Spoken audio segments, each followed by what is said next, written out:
Petro wa pili, kitabu cha Petro wa pili, mlango ule wa kwanza mstari wa 19.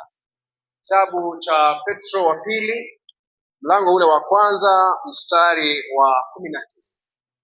Tulipoingia katika sehemu hii na tulipoanza kujifunza, tulijifunza na kubaini ya kwamba kulingana na Biblia inatuambia ya kwamba we have also a more sure word of prophecy, kwamba kwa hakika tunalo neno la unabii ambalo ni la uhakika.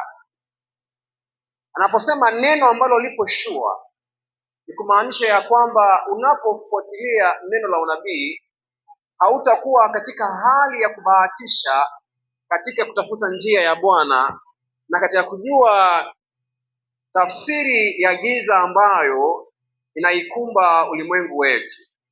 Kwa hiyo itakuwa ni vizuri ikiwa tutaweza kusoma na kujifunza na kutii na kufuata neno hilo la unabii, kwa maana neno hilo la unabii linafananishwa kama taa inayoangaza kwenye giza.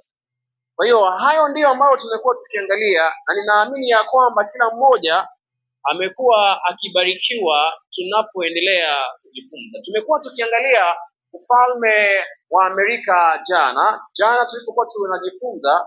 Jana ni juzi, sasa tumeshaingia kwenye siku nyingine tayari. Kwa hivyo ni lini? Ni juzi. Lakini kwa njia rahisi ambayo tumezoea ni jana. Tumekuwa tukijifunza kwamba mnyama katika Biblia, tutapata mnyama ni ufalme, na katika majifunzo yetu kitabu cha Ufunuo 13 tukapata ya kwamba kuna wanyama wawili wanaozungumziwa. Mnyama wa kwanza kwenye kitabu cha Ufunuo 13 akiwa anazungumziwa ufalme ambao ulitoka katika utawala ule wa Rumi wa kipagani, ufalme ambao unazungumza maneno ya kukufuru, ufalme ambao ulikuwa na pembe 10, na ufalme ambao ulikuwa na vichwa 7. Nao vichwa hatukuzungumzia, ila kwenye maandiko ukienda pale utapata ya kwamba vichwa, inapozungumzia vichwa inazungumzia ni milima, au milima kwa lugha nyingine ni mahali ambapo ufalme huo umeweka utawala wake. Tukaweza kuangalia kwamba pia kuna mnyama ambao Biblia inazungumzia kwamba ni mnyama wa pili ambaye anapatikana kwenye kitabu cha Ufunuo 13 ule mstari kuanzia mstari wa 11.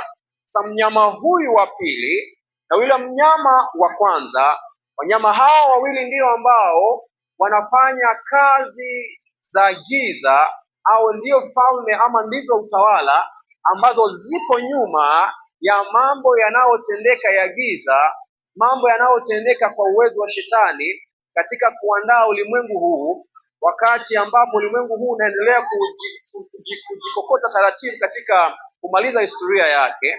Wanyama hawa wawili ndio ambao wanaweza kuwa kitu cha maana kwetu kuweza kuwachunguza na kuwatafuta, kuwajua kwa ndani sana. Sasa mnyama wa pili tukaambiwa ya kwamba ni mnyama aliyetoka kwenye nchi, kinyume na wanyama wengine ambao walikuwa wanatoka kutoka kwa maji mengi. Na katika Biblia tukasema ya kwamba mnyama anayetoka kwenye maji mengi inaashiria muinuko wa serikali kutoka kwenye watu au katika sehemu ambao watu ni wengi. Na basi ufalme unapoinuka kutoka mahali ambapo ni wengi, basi unatarajia ya kwamba utakuwa na machafuko, utakuwa na vita, mapambano, ndiposa ufalme huo uweze kuwa umejiinua na kujisimamisha. Kinyume na hiyo basi ufalme tuliouangalia jana ambao ni ufalme wa mwanakondoo, au ufalme wa kama mwanakondoo, hiyo ndiyo sentence iliyo sahihi. Ufalme ambao ni kama mwanakondoo ni ufalme ambao uliweza kuinuka bila utumiaji wa nguvu, kuweza kuondoa watu waliokuwa wanatawala katika taifa hilo. Naweza kujua ya kwamba ufalme ambao uliweza kuinuka baada ya Roma kuweza kupata jeraha, ufalme ambao uliweza kuinuka katika nchi ambayo haikuweza kusimama kwa kuangusha mataifa mengine, ni ufalme ambao unaitwa ufalme wa nchi ya Amerika. Nchi ya Amerika tukapata ya kwamba nchi ya Amerika iko na kanuni mbili au pembe mbili ambazo zinaongoza nchi ya Amerika. Tukapata kuna mfumo wa Republican na kuna mfumo wa Protestant. Na mfumo wa Republican ni wakati ambapo serikali ipo kwenye mikono ya raia.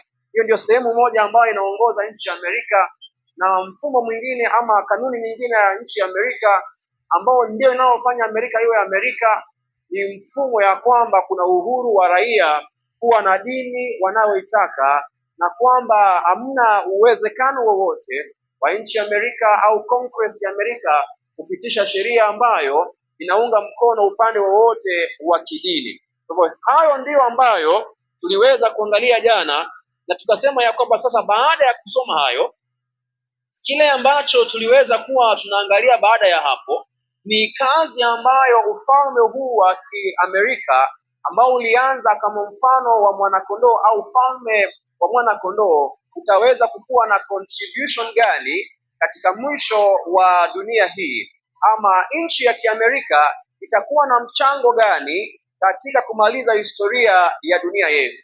Kitabu cha Ufunuo 13 ule mstari wa 12 katuambia ya kwamba nchi hii itapokuwa itaanza kuzungumza kama mwana kondoo, baadaye itaanza kutumia nguvu ya yule mnyama wa kwanza. Mnyama wa kwanza akiwa ni ufalme au ikiwa ni serikali ya Kirumi ya kikanisa, basi baadaye Amerika ambao ni serikali ambayo imejengwa juu ya kanuni za kidesturi za utofautishaji na utenganishaji wa serikali pamoja na kanisa au dini. Kwa maana yake Amerika haifai kuunga mkono Uislamu au iungo mkono Usabato, ama haifai kuunga mkono dini yoyote. Amerika inafaa iwe ni nchi ambayo imetenganisha serikali na kitu kingine kinachoitwa udini. Basi baada haya tunaambiwa ya kwamba mnyama huyu ambaye ni nchi ya Amerika itaweza kuanza kutumia nguvu za mnyama wa kwanza, ambao ni kumaanisha Amerika itaanza kufanya vitendo kwa kutumia sifa na nguvu kama ile ambayo imetendeka hapo mwanzo, ambayo imetendeka katika ufalme wa Kirumi wa kanisa, wakati ambapo Rumi ilikuwa inatawala kama kanisa na pia kama serikali.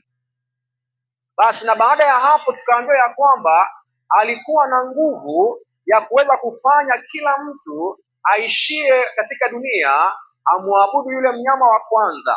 Kwa hivyo katika historia ambayo tunaenda kuangalia leo, naomba tuweze kujua, kabla sijasahau, kwamba mchango wa Amerika katika historia ya kufunga dunia, mchango wa Amerika ni kwamba iweze kufanya ulimwengu wote urejee katika ibada ya kuabudu mnyama wa kwanza, ambaye mnyama wa kwanza kwenye kitabu cha Ufunuo 13 tumepata ni mfumo wa kanisa ya Roma. Sasa nikizungumza mfumo wa kanisa ya Roma, na mimi naeleweka, sijui kama nitakuwa nimekosea, nafanya assumption ambayo iko sahihi ama niko sawa sawa. Si lazima nishine kitamka jina moja kwa moja. Nikisema kanisa ya Kiroma naeleweka hivyo. Basi kanisa ya Kiroma ndiyo ambayo inatafuta kurejesha utawala wake wa kiserikali pamoja na utawala wa kidini, ndiposa iwe ambayo inatawala katikati ya Wakristo na kutawala katikati ya mataifa.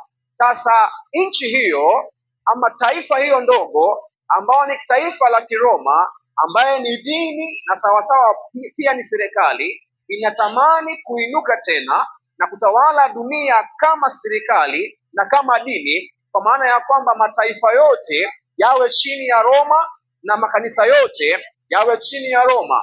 Basi nchi ambayo kwenye unabii inatabiriwa ya kwamba shetani ataitumia katika kuinua upagani ule, sio pagani, katika kuinua ule upapa tena, ni nchi ambayo inaitwa nchi ya Amerika.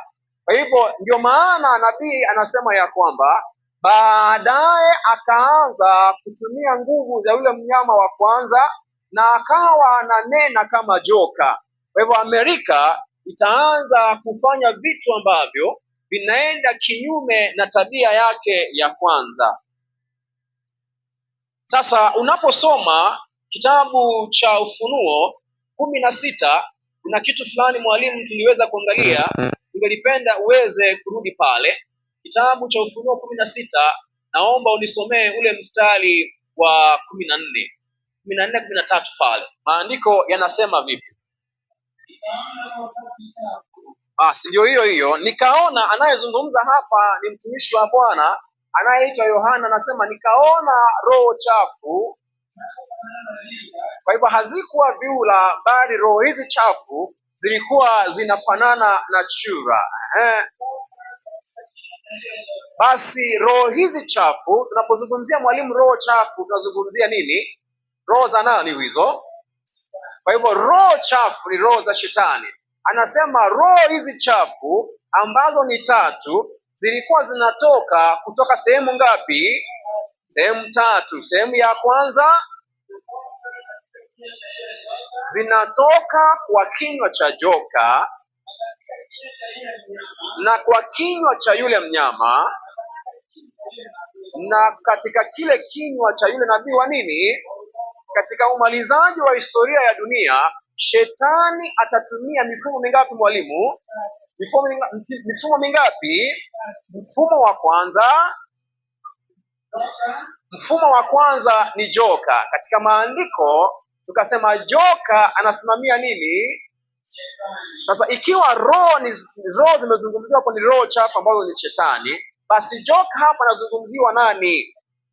Anazungumzia joka yule mwingine ambaye shetani alikuwa anamtumia wakati ambapo alitaka kumwangamiza Kristo, ambaye ilikuwa ni nini? Ni upagani wa nini? Wa Kiroma. Kwa hivyo tunaweza sema ya kwamba siku za mwisho katika kukusanya watu waende kinyume na mapenzi ya Mungu, iposa tena kusimamisha mfumo wa Kiroma, basi tunaambiwa ya kwamba shetani kupitia pepo zake ataweza kutumia mifumo ya kipagani. Na ndiyo maana tukasema ya kwamba kuna watu hadi leo bado wanaamini kwenye mizimu. Kuna watu hadi leo bado wako na Biblia kwenye mikono yao, lakini bado wanaenda kwa waganga. Kuna watu ambao bado wanajiita Wakristo, lakini kwa waganga wanaenda, kwa watu wa mizimu wanaenda. Ni kumaanisha wamenaswa na shetani na roho za shetani kupitia mfumo wa kijoka ambao ni mfumo wa kipagani. Kuna watu ambao wamenaswa katika ibada za kitamaduni. Kuna watu ambao kama ni Mkristo, basi yeye ananaswa katika mfumo aidha wa mnyama wa kwanza ambaye anazungumziwa hapo ni kanisa la Kiroma. Naposema kanisa la Kiroma namaanisha ni upapa. Kuna Wakristo wengine ambao watanaswa na shetani katika mfumo wa nabii wa nini? Nabii wa uongo. Na nabii wa uongo ni yule anayefanya miujiza, ambaye anasimamia Uamerika pamoja na makanisa ya Kiprotestant, kwa maana Amerika imejengwa juu ya kanuni ya Ukristo, ambayo ni kwa maana ya kwamba kila mmoja ako na uhuru wa kuabudu chochote kile ambacho anaabudu. Amerika sio nchi ya Kiprotestant. Amerika sio nchi inayotawala na Kiprotestant, bali wako na kanuni ambayo inakubalika na Waprotestant, kwamba serikali haina mamlaka ya kupendelea dini yeyote, kumaanisha isipendelee Waprotestant na isipendelee Wakristo wa Kikatoliki na isipendelee Waislamu. Amerika ibaki kama ni taifa kama nini? Kama taifa. Lakini baadaye Amerika na Waprotestant watakuwa wako na kiu ya kutaka kuanza kutawala, kana kwamba wanalazimisha watu waabudu wanavyotaka kutumia nchi ya Kiamerika. Kwa hivyo shetani siku za mwisho hajarishi atakupata katika mfumo gani. Akikupata kupitia utamaduni, basi amekunasa. Akikupata kwenye kanisa la upapa, basi amekunasa. Akikupata kwenye makanisa ya Kiprotestant, basi amekunasa. Ndio maana tunasema ya kwamba basi manabii hao wa uongo wanatumiwa na roho chafu